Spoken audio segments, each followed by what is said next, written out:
नमस्कार, special report पे आपका स्वागत है। मैं हूं कुमार गौरव। अब बहुत दिनों से इंतजार था कि पंचायत चुनाव जो हैं वो कब होंगे। आखिरकार डेट्स भी अनाउंस हुई, चुनाव हो भी गए, नतीजे भी लगभग आ गए और अब इन नतीजों के आने के बाद और बम्पर वोटिंग के बाद इसके एनालिसिस की बारी है। आज वही करने की कोशिश करेंगे।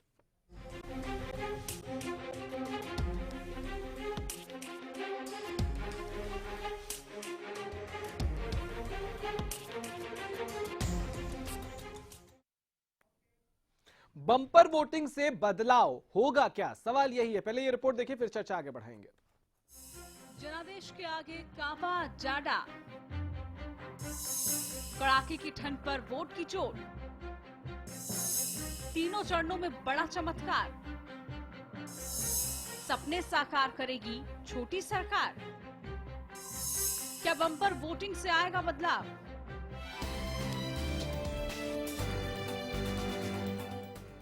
लंबी खींचतान के बाद आखिरकार हरियाणा में पंचायत चुनाव के तीनों चरणों का मतदान हो ही गया। तीनों चरणों में उम्मीद से ज्यादा मतदान हुआ, जिसकी उम्मीद शायद ही किसी को रही हो। पंचायत चुनाव के पहले चरण में 77% मतदान हुआ, दूसरे चरण में 85% मतदान हुआ, जबकि तीसरे चरण में 87% मतदान हुआ। यानी कि तीनों चरणों में रिकॉर्ड तोड़ वोटिंग हुई। किसी भी चुनाव में बम्पर वोटिंग को बदलाव का आगाज कहा जाता है। ऐसे में सवाल उठ रहा है कि क्या बम्पर वोटिंग का मतलब ये समझा जाए कि क्या हरियाणा के ग्रामीण अब बदलाव चाहते हैं? साथ ही इस बार चुनाव में हरियाणा सरकार ने कुछ नई शर्तें भी जोड़ी हैं, जिसमें शैक्षणिक योग्यता की शर्त को महत्वपूर्ण माना गया। ऐसे में कई सवाल भी उठ रहे हैं। क्या तीनों चरणों में बम्पर वोटिंग ने बड़े बदलाव के संकेत दिए हैं? क्या अब पढ़े लिखे नए सरपंच ग्रामीण इलाकों की तस्वीर बदल पाएंगे? क्या पंचायत चुनाव सही ढंग से संपन्न हो पाएगा? क्या सरकार अपने मकसद में कामयाब रही? भले ही सरकार चुनाव में नई शर्तें जोड़कर अपनी पीठ थपथपा रही हो, लेकिन इस बात से भी इनकार नहीं किया जा सकता कि आज भी सरकार की नई शर्तें मेवाड़ जैसे कई इलाकों में बेमानी नजर आई, जहां शर्म के पर्दे में सरकार की नई शर्तें शर्मसार हो गई। फ्रांस के राष्ट्रपति होलांद इस वक्त राष्ट्रपति भवन में है, जहां उनका फॉर्मल जो है उनका स्वागत किया जा रहा है। आपको सीधे वहीं लिए चलते हैं। Contrats, d'autres relations économiques et qui sont dans des domaines différents, qui vont de l'agriculture jusqu'au spatial, parce qu'entre l'Inde et la France, rien ne doit être écarté de notre coopération, de notre partenariat. Merci encore, Monsieur le Président, Monsieur le Premier ministre, pour l'accueil que vous avez fait. Today, in fact, there are all kinds of threats, terrorist threats that are hovering around countries such as India and France. And one of the main aims of my visit here in India is to reinforce and strengthen the cooperation against terrorism between our two countries. And I would also like to mention that I'm very honored to be here, to be the chief guest at the 67th Republic Day of India. Once again, this underlines our shared values, values that we aim to protect and also represent in the world, across the world. Also here we are going to follow up on all the decisions that were taken at the COP21 as far as climate change and action against climate change is concerned. But in addition to that, we will be further strengthening our economic relations in all areas. It could go from agriculture to space, because there are all these areas which are of interest, and there is immense cooperation between our two countries. Once again, I'd like to thank Prime Minister Modi and President Mukherjee. Prime Minister Modi played a very important role in the success of COP21. Thank you very much.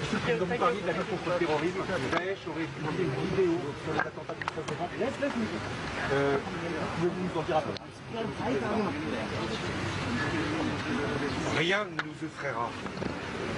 Aucune menace ne fera douter la France de ce qu'elle a à faire pour le combat contre le terrorisme.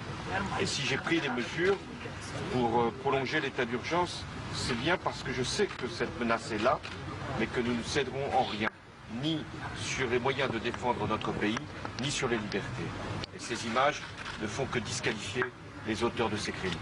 Merci. The question was on a video that ISIS had taken about 13 November attacks. The answer was that France will not be deterred by any kind of threats of terrorism.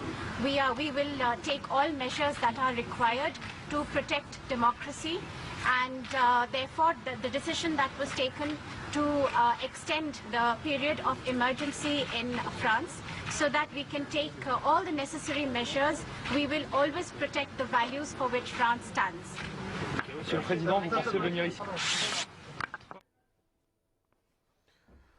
तो France के राष्ट्रपति Hollande पहुंचे हैं राष्ट्रपति भवन और यहां पत्रकारों के सवालों के जवाब देते हुए उन्होंने साफ तौर से कहा कि वो न सिर्फ भारत के साथ आर्थिक रिश्तों की मजबूती के लिए आए हैं, बल्कि आतंकवाद के खिलाफ जो लड़ाई है उस लड़ाई को भी पुख्ता करने में, मजबूत करने में भारत के साथ कदम से कदम मिलाकर वो आतंकवाद के साथ लड़ाई लड़ने के इच्छुक हैं। उसके साथ ही उन्होंने ये भी कहा कि वो प्रधानमंत्री मोदी का और राष्ट्रपति प्रणब मुखर्जी का भी दिल से अभिनंदन करते हैं और उनको शुक्रिया अदा करना चाहते हैं कि 67वें गणतंत्र दिवस के मौके पर उनको मुख्य अतिथि के तौर पर बुलाया गया। चलिए अब अपने मुद्दे पर हम आगे बढ़ते हैं और स्पेशल रिपोर्ट में आज हम चर्चा कर रहे हैं कि पंचायत चुनाव संपन्न हो गए हैं। 3 चरणों में ये चुनाव हुए और इस चुनाव में जिस तरह से बम्पर वोटिंग हुई, क्या उसके कोई अलग मायने हैं और जिस तरह से पढ़ी लिखी पंचायत चुनी गई उससे क्या बदलाव आएगा इस पूरे पंचायत चुनाव के बाद? अब जो नए लोग चुनकर आए हैं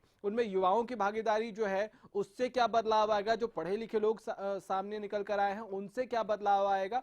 और इन सब पर आज हम चर्चा करने की कोशिश करेंगे कि लंबे इंतजार के बाद ही सही, लेकिन पंचायत चुनाव अब संपन्न हो गए और नई शर्तों के साथ संपन्न हुए। उसके बावजूद बम्पर वोटिंग भी हुई, कड़ाके की सर्दी थी, उसके बावजूद लोग रुके नहीं और लोकतंत्र की जो सबसे छोटी इकाई है लेकिन सबसे मजबूत इकाई है उसमें जिस तरह से लोगों की आस्था नजर आई, उससे क्या कुछ परिवर्तन आने वाले वक्त में नजर आ सकता है, उसमें क्या कुछ बदलाव हो सकता है? डॉक्टर सर्वदानंद आर्या जी हमारे साथ पॉलिटिकल एक्सपर्ट जो हैं मौजूद हैं। सर्वदानंद जी आपका स्वागत है। मुझे एक बात बताइए कि ये बम्पर वोटिंग को आप कैसे देखते हैं?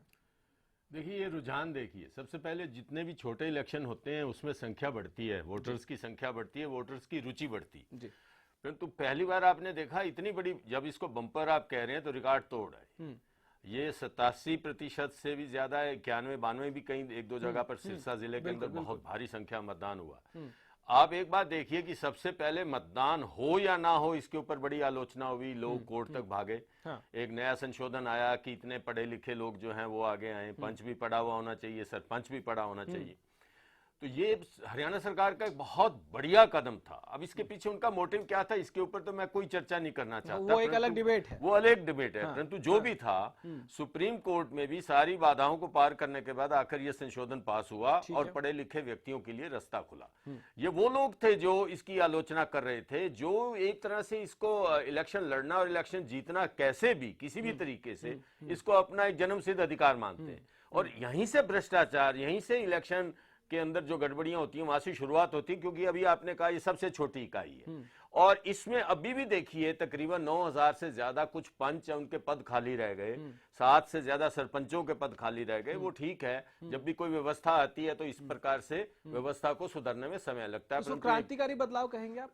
बहुत जबरदस्त क्रांतिकारी, और मैं समझता हूं ये पहला स्टेप है।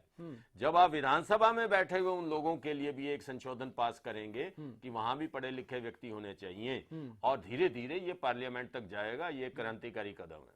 ठीक है सर, एक बात बताइए कि जिस तरह से हमने देखा बम्पर वोटिंग हुई और जिस तरह से लोग चुनकर आए और अब ये पढ़े लिखे लोग चुनकर आए हैं, तो इससे क्या परिवर्तन आप आने वाले समय में देख पा रहे हैं कि ये पढ़े लिखे लोग, युवा लोग जो आए हैं, इससे क्या उस सोच में भी बहुत बड़ा बदलाव नजर आएगा आने वाले वक्त में, जो सोच पंचायतों की अब तक हरियाणा में होती रही है? देखिए, सोच में परिवर्तन आना स्वाभाविक है। पहली बात तो ये है कि पार्टियां निचले स्तर पर आकर इलेक्शन लड़ती थी, अब भी शायद लड़ी हैं, और अधिकांश ने यदि अपना सिंबल नहीं दिया तो आशीर्वाद दिया। यहीं से आप विरोध पक्ष या पक्ष और विपक्ष की राजनीति शुरू करते हैं, जो कि ठीक नहीं। ग्राम के अंदर पक्ष और विपक्ष की राजनीति नहीं होनी चाहिए, ग्राम सुधार की नीति होनी चाहिए। तो मैं समझता हूं ये पहला कदम है ग्राम सुधार की तरफ, जिससे आप कहते हैं, क्योंकि जो पढ़े हुए व्यक्ति आगे आएंगे और यदि वो सौभाग्यवश किसी पार्टी विशेष से संबंधित ना होकर ग्राम की नीतियों के साथ जुड़ना चाहेंगे, सुधार की तरफ जुड़ना चाहेंगे, ठीक है, तो सरकार जो चाहती है वो सुधार की पहली कड़ी यहां से आरंभ होती है। अन्यथा पंच और सरपंच एक बिल्कुल या तो विपक्षी दलों के और या सत्ता पक्ष के दलों के हाथ की कठपुतली बन जाते हैं और वो ग्राम के सुधार की तरफ ध्यान नहीं देते। ठीक है। इस चुनाव में अगर हम देखें तो महिलाओं को भी तरजीह दी गई, तो क्या महिलाओं के इन पदों पर आने के बाद, बड़ी संख्या में इन पदों पर आने के बाद महिलाओं की जो स्थिति है उसमें एक बड़ा बदलाव, एक बड़ा सुधार आएगा? कम से कम उस सोच में सुधार आएगा जिस सोच के साथ महिलाओं को हरियाणा में अब तक देखा जाता था। मैं आपसे बिल्कुल सहमत हूँ। देखिए, संख्या के अंदर तो सुधार आप बता ही रहे हैं, भारी संख्या में महिलाओं को प्रतिनिधित्व मिला है, परंतु गुणात्मक सुधार भी आना चाहिए। आप देखिए, यूनाइटेड नेशन ने इसके ऊपर बाकायदा एक टिप्पणी की है कि कई ऐसे देश हैं जिसमें भारत शामिल है, जहां महिलाओं को आप पंचायती राज के अंदर प्रतिनिधित्व देते हैं, परंतु उनका कार्य जो है उनके पति चलाते हैं। एसपी जिसको कहते हैं, सरपंच पति, इसका जिक्र प्रधानमंत्री नरेंद्र मोदी भी कई बार अपने और भाषणों में बिल्कुल ये व्यंग्यात्मक बात ही नहीं, सच्चाई है। और विधानसभा में भी आजकल यही हो रहा है। विधानसभा में भी एक दो, मैं किसी का नाम नहीं लेता, परंतु ऐसी विधायिकाएं हैं जिनका कार्य संचालन जो है उनके पति देव करते हैं। मैं समझता हूं इससे मेल डोमिनेंस वैसे की वैसे रही, और यदि आप महिला सशक्तिकरण की बात करें तो वो कहीं दूर हो जाती है। अब पढ़ी लिखी महिलाओं के आने से मैं समझता हूं वो जिम्मेवारी को, बहुत जगह आपने देखा कि एमए और एमबीए भी लड़कियां सरपंच बनी है, महिलाएं सरपंच बनी है। कई जगह पढ़ी लिखी बहुओं को बेटियों की जगह पर स्थान दिया गया, मतलब बड़े अजीब से प्रयोग हुए हैं, प्रयोग बहुत हुए। तो मैं समझता हूँ ये कार्य भी ठीक होगा महिला सशक्तिकरण की तरफ। चलिए, उम्मीद यही करेंगे। हमारे साथ दो मेहमान फोन लाइन पे, रेणु भाटिया जी बीजेपी की प्रवक्ता है फोन लाइन पे, और विजेंद्र सिंह कादियान कांग्रेस है। ब्रेक पर जाऊंगा तो उससे पहले दोनों से एक एक सवाल चाहता हूं पूछना। रेणु जी, आप इसको कैसे देखती हैं? हालांकि आप तारीफ करेंगे मुझे मालूम है, लेकिन फिर भी अब ये पंचायत चुनाव संपन्न हो गए, पढ़े लिखे लोग आ गए, क्या बदलाव आएगा? रेणु जी, पंचायत चुनाव अपने आप में एक एग्जाम्पल है महिलाओं की सशक्ति का, और जो प्रयास मुख्यमंत्री जी ने पढ़ी लिखी बेटियों को आगे लाने कर किए, उससे विमेन एम्पावरमेंट तो मिलेगी ही मिलेगी, साथ में समाज में भी बहुत बड़ा जो है बदलाव आएगा। ठीक है रेणु जी, आपको रोक रहा हूँ। कादियान साहब, आप क्या इस बात से सहमत हैं? कादियान साहब, चलिए कादियान साहब का फोन डिस्कनेक्ट हो गया। रेणु जी, आप हमारे साथ बने रहिए, कई और सवाल हैं और इस पर हम लौटेंगे, लेकिन यहाँ वक्त एक ब्रेक का है, एक छोटा सा ब्रेक हम ले रहे हैं। ब्रेक से जब वापस आएंगे तो इस चर्चा को आगे बढ़ाएंगे और इसके और डिटेल में जरा इसको समझने की कोशिश करेंगे कि इस पंचायत चुनाव ने क्या मैसेज दिया और आने वाले वक्त में क्या बदलाव कैसे कैसे हो सकता है। एक छोटा सा ब्रेक।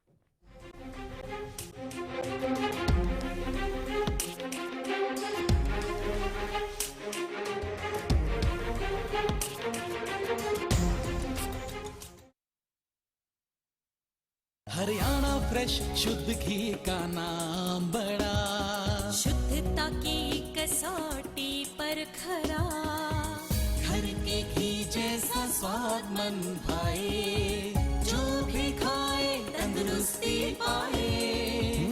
हरियाणा फ्रेश एगबाग शुद्ध घी, स्वाद घर के घी जैसा। हरियाणा फ्रेश शुद्ध घी। हरिसंस फार्मास्यूटिकल्स अब आपके लिए लेकर आए हैं पशुओं के लिए एक आयुर्वेदिक दवाई। सोमधारा योग से हमारी भैंस की थन की सूजन बिल्कुल खत्म हो गई। हमारी भैंस के थन की गांठ खत्म हो गई है और दूध भी बढ़ गया है। हमारी भैंस का तो थन भी वापस आ गया। दुधारू पशु रखने वाले भाइयों, आप भी अपने पशुओं के लिए आज ही लेकर आइए पशुओं के थनों की हर बीमारी का एक कामयाब इलाज, सोमधारा योग। सरकारी नौकरी मिलती नहीं या आप लेते नहीं, बेरोजगार रहने के दो कारण हैं, या तो आप कोशिश नहीं कर रहे या आपकी दिशा गलत है।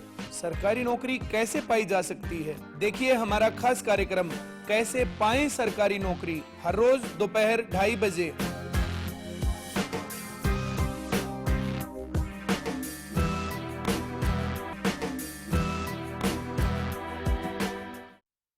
फसलों पर स्प्रे के दुष्प्रभाव ने पशुओं के थनों में सूजन, गांठ, एक थन का सो जाना, खून आना व दूध कम हो जाना आदि बहुत सी बीमारियों को जन्म दे दिया है। इसलिए मैं आपको ये सलाह देना चाहता हूँ कि आप अपने सभी पशुओं के हर ब्यांत पर सोमधारा योग का एक कोर्स जरूर करवाएं।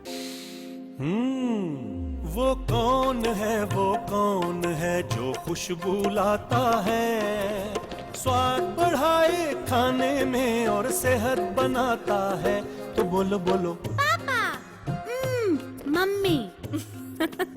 खाने को टेस्टी बनाता है लक्ष्य शुद्ध देशी घी, खुशबू और स्वाद में हिट, सेहत को रखे फिट। लक्ष्य शुद्ध देशी घी, स्वाद और सेहत की बात शुद्धता के साथ।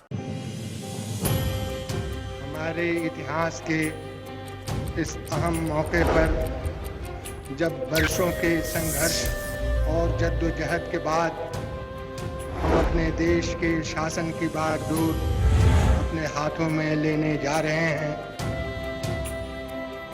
अपने टूटे हुए हाथ की वजह से मेजर शर्मा बंदूक तो नहीं चला सकते थे, पर सैनिकों की मशीन गन में मैगजीन लोड करते रहे। जदुनाथ सिंह का शव मिला तो उन्हें गोलियों के 8 जख्म थे, और वो भी सारे सीने पर।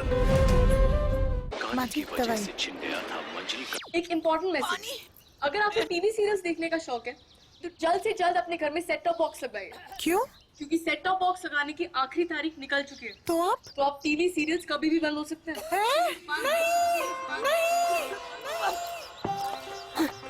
नहीं, सीरियल्स के बिना दिन कैसे कटेंगे हमारे? आप ही बताइए ना, कौन सा सेट टॉप बॉक्स लगवाए? सिंपल, सेट टॉप बॉक्स मतलब डिश टीवी, क्योंकि डिश टीवी है 10 करोड़ लोगों की पसंद। इंडिया का सबसे भरोसेमंद डीटीएच ब्रांड भी यही है। और हाँ, अब डिश टीवी के साथ अपना मनोरंजन खुद चुनिए। पैक सिर्फ 99 रुपए से शुरू। सेट टॉप बॉक्स मतलब dish TV.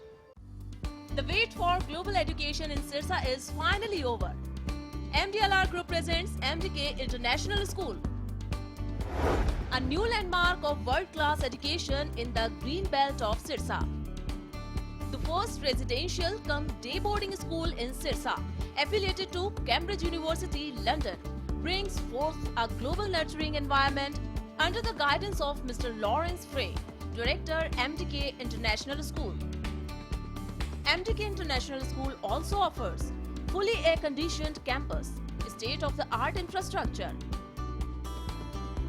well-stocked library, and a spacious cafeteria serving hygienic fresh meals. The world-class sports and well-being facilities ensures the all-round development of your child at MDK International School. Visit our campus near Tarkeshwaram Dham at Rania Road, Sirsa. For details, call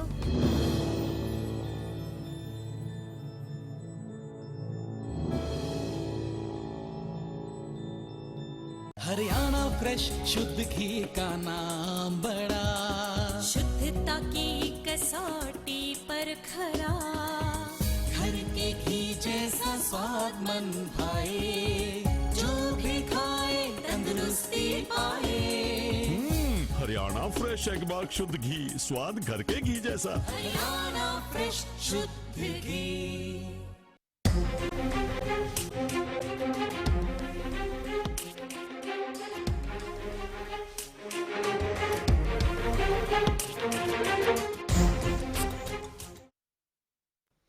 break के बाद एक बार फिर से आपका स्वागत है। हम बात कर रहे हैं कि बम्पर वोटिंग और इन बदलावों के साथ जो चुनाव के नतीजे हैं, इनसे क्या बदलाव होने जा रहा है आने वाले वक्त में। सर्वदानंद आर्या जी हमारे साथ स्टूडियो में मौजूद हैं। अरे साहब, मुझे एक बात बताइए कि जब हम विमेन एम्पावरमेंट या महिला सशक्तिकरण की बात करते हैं, उस लिहाज से इस चुनाव को आप कैसे देखते हैं?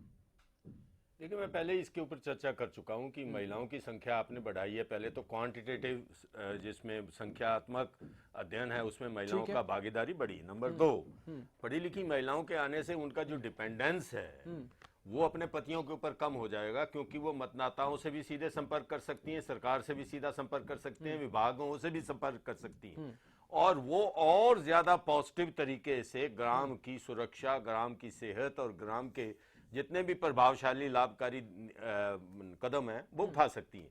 तो इससे उनकी भागीदारी बढ़ेगी, और जब उनकी 50% लगभग महिला जो है पुरुष का 50% है, 50% जनसंख्या भी जब अपनी भागीदारी पूरी देगी, तो मैं समझता हूं कि ये एक सशक्त भारत बनाने की तरफ पहला कदम होगा, ठीक है, जो पंचायत से आरंभ होगा। ठीक है।